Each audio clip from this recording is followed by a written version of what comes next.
Démarrage sous le chapeau de roue de notre programme de 21 jours de jeûne et prière dans tous les sièges de la Fondation Olengi Osho partant de Kinshasa. Voici l'ambiance qui a régné ce lundi 4 décembre de la matinée à la Cité de Triomphe. Le berger sentinelle a tenu en personne à donner le coup d'envoi de 4 vacations de chaîne de prière, de veillées agressives et de retraites en présence d'une foule compacte de chrétiens combattants. La faveur divine procède de son choix ou de son élection. Tel a été le cadre général du message donné dernièrement par Maman Aksakasseya Olengi à l'adoration à Johannesburg. C'est une qualification divine qui nous permet de faire ou d'obtenir ce qu'humainement nous ne sommes pas capables de réaliser ou de posséder.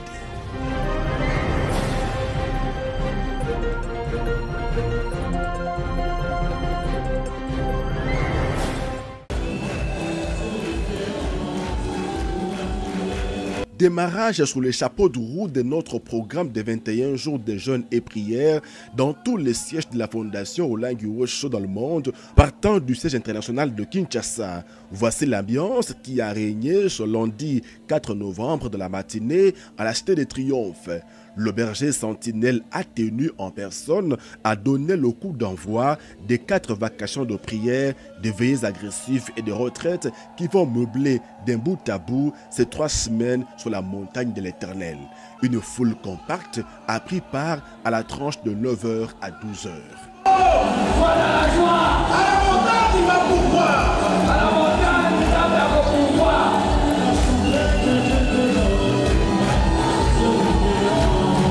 À la montagne, Dieu me donne la bonne santé! La montagne, ça va. À la montagne de l'Éternel, je verrai l'envoyer. Je verrai l'ange Gabriel. C'est lui l'envoyé. À côté, vous le verrez. Amen. À la montagne de l'Éternel, je verrai son envoyé. L'ange Gabriel. Ces 21 jours de jeûne et prière sont placés sous le signe de « À la montagne de l'Éternel, il sera pourvu ». Papa Alain Gabriel Olengi a expliqué. La tension spirituelle est déjà montée à la source. 3 semaines d'intenses activités spirituelles, car chacun de nous a rendez-vous avec un messager des bonnes nouvelles qui va lui apporter là où les réponses divines. Et nous descendrons de la montagne, revêtus de la gloire de Dieu, à l'image de Moïse, descendant du mont Sinaï, avec un visage resplendissant de la gloire de l'Éternel, et personne ne pouvait le fixer.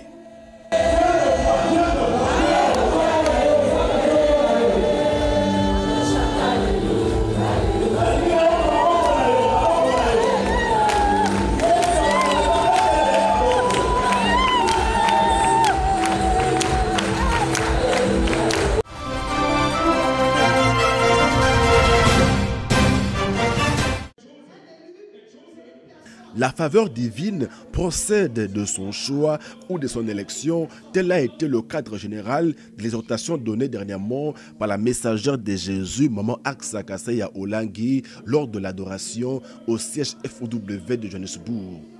C'est une qualification divine qui nous permet de faire ou d'obtenir ce qu'humainement nous ne sommes pas capables de réaliser ou de posséder. La grâce de Dieu. Quand tu subis la faveur de Dieu, parce que tu es élu. Tu es élu. Tu es élu. Il y a beaucoup d'appelés, mais peu d'élus. Tu es élu. Un élu, c'est une personne que Dieu met à côté. Dieu met à part. Au milieu de 1000 personnes, au milieu de 500 personnes, au milieu de 2000 personnes. Quand Dieu regarde, il dit c'est celle-là. Habillé en jaune. Il est maintenant temps de la faveur descendre sur lui. Pourquoi la faveur de Dieu? Pourquoi la faveur de Dieu? Parce que tu n'es pas n'importe qui. Tu es un élu. L'élu, c'est celui qu'on prend, on met à part parmi plusieurs. Laisse-moi te dire, dans la ville de Johannesburg, il y a beaucoup de combattants. Il y a beaucoup d'enfants de maman. But you are here. You are here. You are here. You are here. La servante de Dieu a cependant insisté que la faveur de Dieu ne nous met pas à l'abri des réclamations du diable et donc du combat spirituel. Chaque fois que nous avons en nous des choses de l'ennemi, il s'en prend à nous et se met en travers de l'accomplissement de la mission divine dans nos vies. Maman Kaseya s'est largement inspiré du récit biblique du sacrificateur Josué qui se tenait devant le Seigneur et qui portait des vêtements sales. Zacharie 3, 1 à 10. La faveur divine avait fait de Josué sacrificateur, mais cela n'a pas empêché le diable de le réclamer dans la présence même du Seigneur. La bonne nouvelle, a poursuivi l'oratrice de ce dimanche, c'est que la faveur de Dieu est au-dessus des réclamations sataniques, quelle que soit leur légalité. L'Éternel avait prévu des vêtements blancs pour Josué et c'était la fin de l'accusation et de la réclamation de l'ennemi. Cette deuxième dimension de la faveur avait une portée de délivrance de l'effacement du péché. Pour terminer, Maman Aksa Olangi a insisté sur la persévérance de Josué. Malgré ses vêtements sales, il n'a pas fui la présence de Dieu. En dépit de nos combats, de nos condamnations, demeurons fermes au pied de Jésus et au temps prévu, il nous fera porter des habits de fête et c'est le salut de nos âmes et la vie de victoire ici-bas.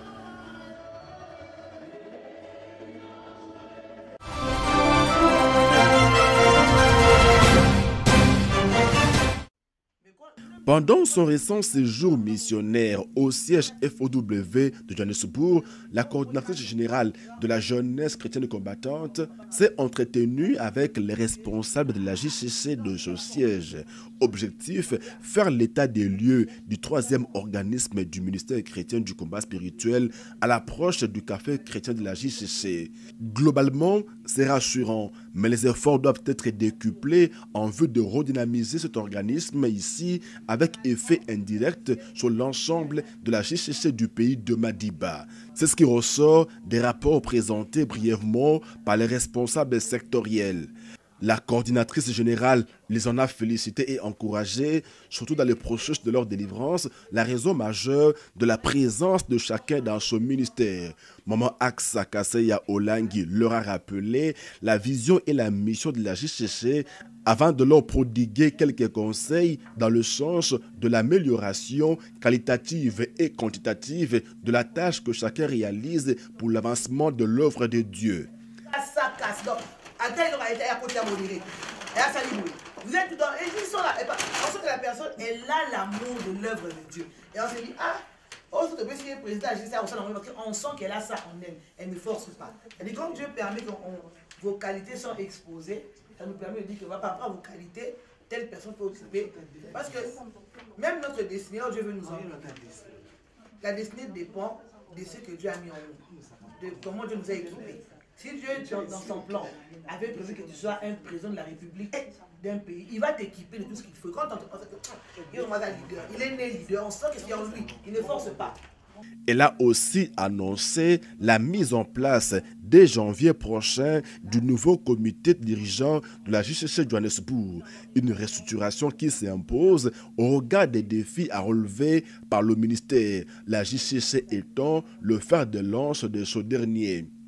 L'équipe qui sera mise en place devra travailler en synergie avec les missionnaires pour bien remplir son rôle, a-t-elle martelé. La coordinatrice générale de la jeunesse du combat spirituel leur a également annoncé la mise en place imminente du comité d'organisation de l'édition 2023 du Café chrétien de la JCC. Le coup d'envoi des préparatifs sera donné d'ici là, l'activité devant se tenir vers la fin de ce mois de décembre. Vous savez quand...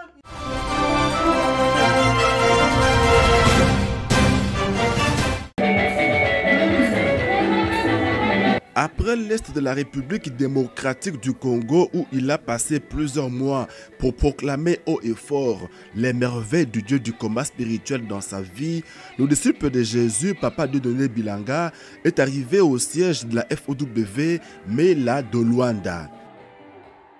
Son séjour dans la capitale angolaise s'inscrit dans le cadre d'un séminaire biblique qu'il a commencé le dimanche dernier à la cité de la Nouvelle-Jérusalem.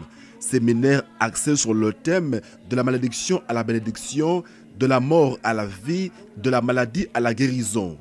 Le disciple Bilanga, promotion Pierre de Kinshasa, est allé présenter à ses frères de chant de Luanda un Dieu capable de sortir l'homme des profondeurs de la malédiction pour faire de lui une bénédiction indéniable.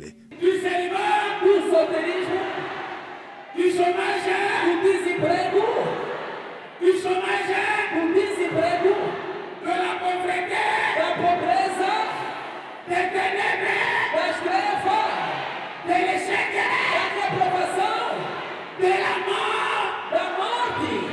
Esaïo, és tu, Esaïo, és tu, Esaïo, és tu, Esaïo. De la malédiction à la bénédiction, c'est possible d'y arriver si nous suivons le processus dans lequel l'Éternel lui-même avait soumis Abraham dans Genèse. Le point de départ, c'est l'ordre de quitter son pays, sa patrie et la maison de son père et d'aller dans le pays que l'Éternel lui montrerait. C'est le premier pas nécessaire pour sortir de la malédiction familiale et entrer dans le plan de bonheur que Dieu a formé sur l'homme. Le disciple de Jésus introduisait son séminaire ce dimanche, l'approfondissement étant prévu de la semaine au site Siloé sur base du témoignage propre de cet homme qui a bu le calice de la malédiction jusqu'à la lie.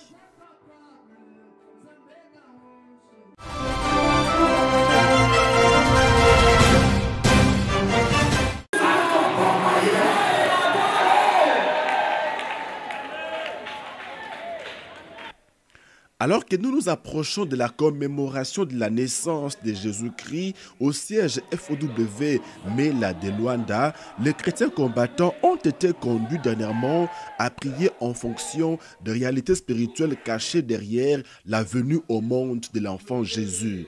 Ce, à la faveur de 4 journées de prière fortes animées par le disciple de Jésus, Papa Samuel Chama, de retour d'une tournée missionnaire à l'intérieur de l'Angola. Le thème qu'il a abordé, ta naissance a bousculé les lois établies. Le conducteur a rappelé qu'à la naissance du Christ, le roi Hérode fut troublé, redoutant le plan de Dieu derrière cet enfant.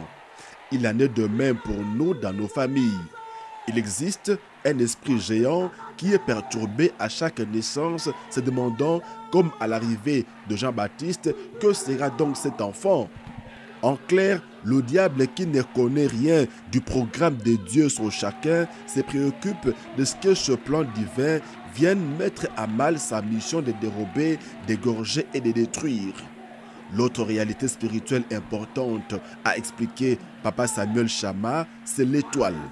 À la naissance de l'enfant Jésus, son étoile brillait. Et les mages d'Orient l'ont reconnu et sont allés se prosterner devant le bébé et lui ont offert des présents. Dans le monde spirituel, tout homme vient avec son étoile. L'ennemi s'emploie à l'éteindre ou à enténébrer sa vie. Voilà pourquoi plusieurs personnes ne vivent pas le bonheur que Dieu a promis parce que leurs étoiles sont éteintes ou volées. Pendant les 4 jours de ces prières, les chrétiens combattants de Luanda, venus en grand nombre à Siloé, ont spirituellement fait feu de tout bois pour arracher leurs étoiles, voler ou rallumer celles qui ont été éteintes par le diable. Il en va du bien-être de chacun et personne n'a fait de quartier des esprits méchants qui en veulent à leurs étoiles.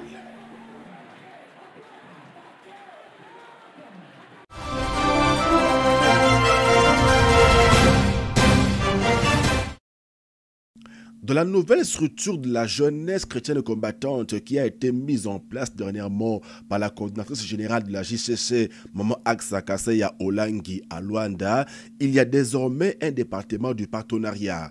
Il est composé de jeunes chrétiens combattants qui ont vu la main de l'Éternel à la JCC et qui ont librement résolu de soutenir financièrement le 3e organisme du ministère chrétien du combat spirituel. En effet, les défis à relever pour le fonctionnement de la JCC sont énormes dans tout le pays. Une organisation s'impose donc pour essayer, tant soit peu, de faire face à tous ces challenges.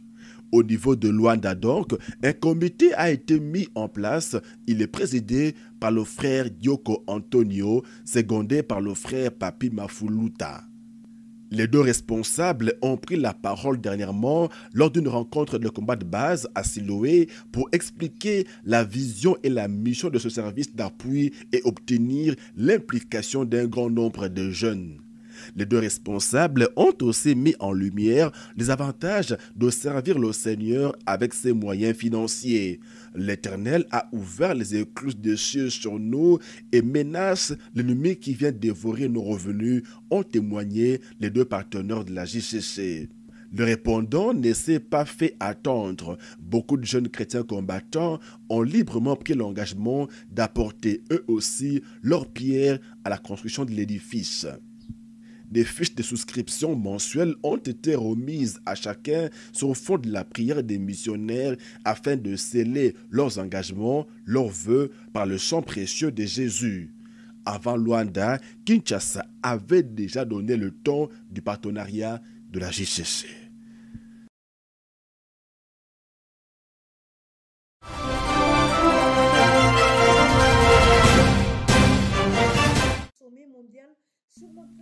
La première édition du Sommet mondial de l'entrepreneuriat féminin innovant et inclusif à l'horizon 2023 au Canada a eu lieu en novembre dernier à Montréal. Les assises de 3 jours ont été organisées par le Centre d'encadrement pour jeunes filles immigrantes.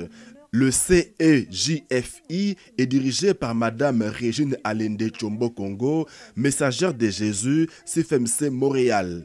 Placé sous le thème général « Pourquoi pas les entrepreneurs noirs et ruraux dans l'écosystème entrepreneurial à l'heure de la digitalisation », ce forum a rassemblé plus de 350 personnes en présentiel et en virtuel, des experts, des personnalités d'horizons diversifiés du monde entier pour explorer les états des lieux de l'entrepreneuriat féminin, discuter des solutions innovantes et célébrer les réalisations exceptionnelles de femmes entrepreneurs noires dans le domaine des affaires. 2030, ce n'est pas loin. Et c'est ça. J'espère qu'on va atteindre ces objectifs de millénaire. Mais on va les atteindre si nous travaillons ensemble, si nous nous donnons la main dans la main. L'entrepreneuriat féminin représente donc un formidable potentiel, on le sait. Non seulement en termes de création d'emplois, mais aussi d'innovation et de développement sociétal. Car l'entrepreneuriat est un moteur essentiel de prospérité et de liberté. 3 jours d'échanges à travers des conférences, des ateliers, des discussions en panel qui ont mis en lumière les défis, les réussites et les opportunités dans l'entrepreneuriat féminin. Cette première édition du Sommet mondial de l'entrepreneuriat féminin était une opportunité pour plusieurs participantes, surtout venues d'Afrique, de rencontrer des mentors, des partenaires potentiels et de développer des relations d'affaires. Ce forum des femmes marquait le 25e anniversaire du Centre d'encadrement des jeunes filles immigrantes.